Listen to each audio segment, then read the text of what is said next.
September is Suicide Prevention Month. It's a month to address one of the leading causes of preventable deaths in our nation. It can affect anyone from any walk of life, but first responders, including law enforcement, firefighters, veterans, and active military, are more at risk. And joining me today to talk about it is Brandi Lee Baker. She's the president and co-founder of the Code 9 Project. Brandi Lee, thank you so much for joining us today.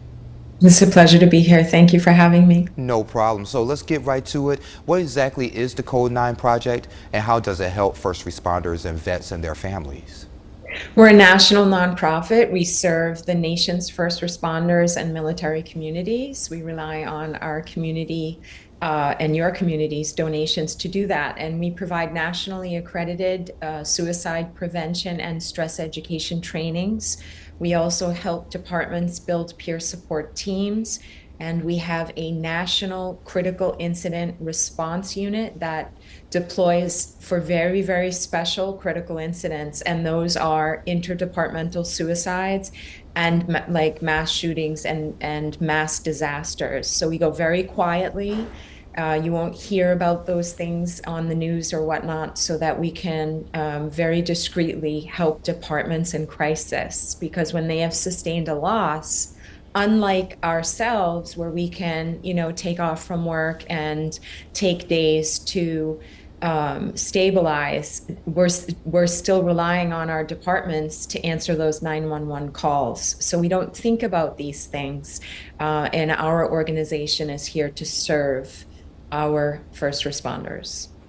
And Brandi Lee, do you have a personal connection with this? Why did you want to start an organization to help folks battling PTSD? So I lost a very close family member who is a combat veteran and a law enforcement officer.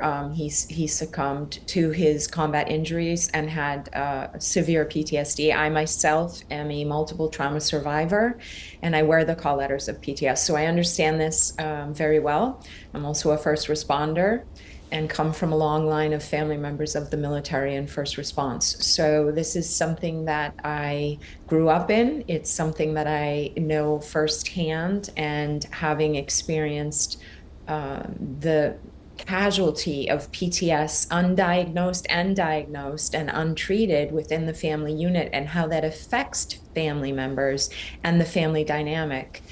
This is something that we really need to be more open in discussing, and much more proactive nationally in providing the proper trainings and resources ongoing to our first responders to help them manage with the extraordinary stressors we as communities are subjecting them to as they're answering our calls of distress. And for those folks who participated in your group, have you gotten any feedback from them?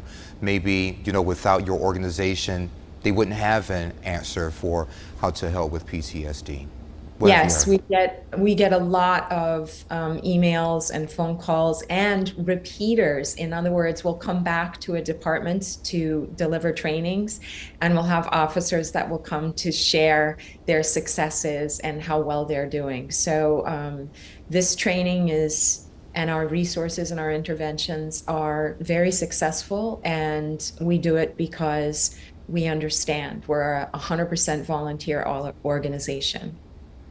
Yes, ma'am. If anyone need any resources from you guys, maybe the 24-hour number that you have available, how can folks find that information? They can reach out to thecode9project.org. They can find us on Facebook, Instagram, and in our social media.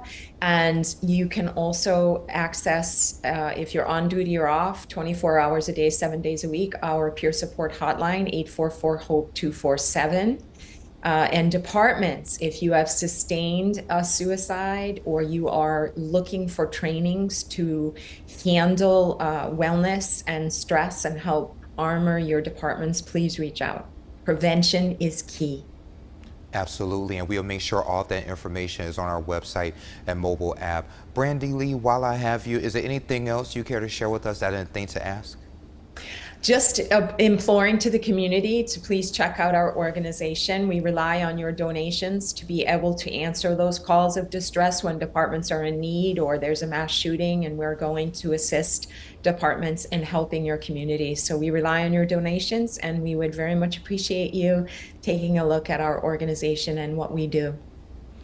And Brandi Lee, thank you so much, and your organization, for everything you're doing for these folks who really need this resource.